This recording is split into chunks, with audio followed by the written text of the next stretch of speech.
Hej vänner! Välkomna tillbaka.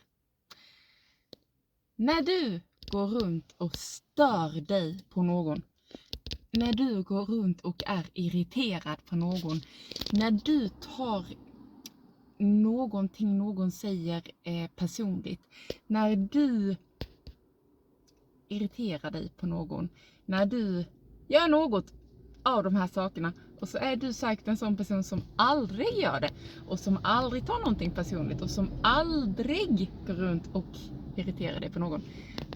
Det ena utesluter inte det andra.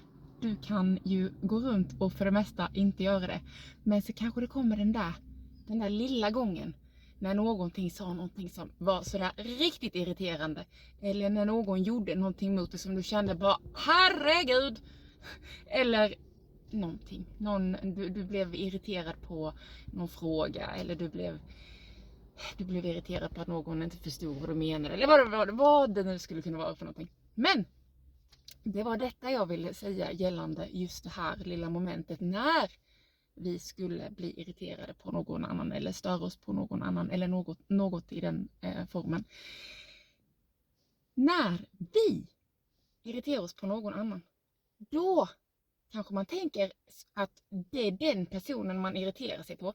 Men i själva verket, så genom att irritera sig på någon annan, så lägger man kontrollen, ger man den människan kontrollen. Det är som till exempel att när du tillåter dig att irritera dig på någon annan eller störa dig på någon annan människa, då tappar du din frihet. Då tappar du kontrollen. Du lägger din frihet i den personens händer. Och vad som händer när man gör det, det är till exempel att när man lägger kontrollen i någon annans händer och man blir irriterad, då tappar man ju kontrollen och friheten inom sig själv. Och det är ju det viktigaste vi har. Friheten och att känna oss att vi har makten över våra känslor. Det är ju det viktigaste vi har. När vi lägger vår irritation på någon annan, då ger vi dem vår frihet.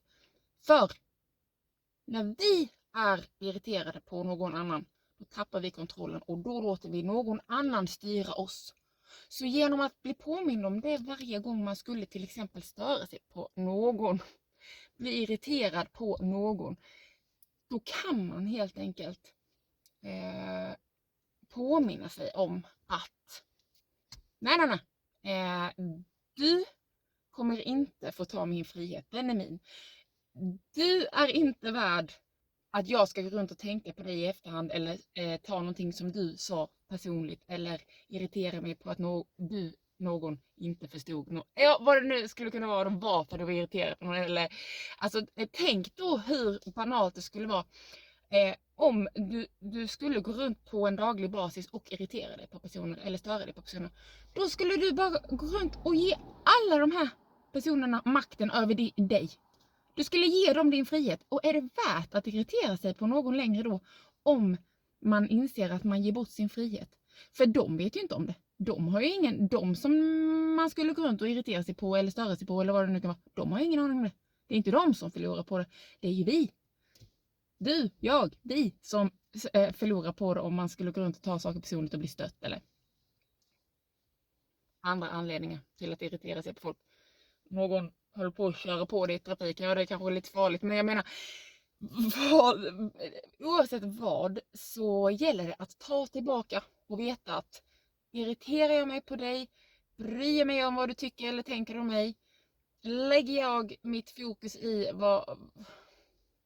på det hållet, då ger jag den människan kontrollen över mig och min frihet.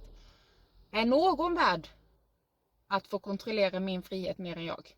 Nej. Så då blir det rätt så lätt att plocka tillbaka sig själv och inse att jag har makten, jag har kontrollen. Och det har både du och jag och vi. Och genom att bli medveten om sådana här små saker så kan man då komma på det. Om man skulle bara tänka, men herregud.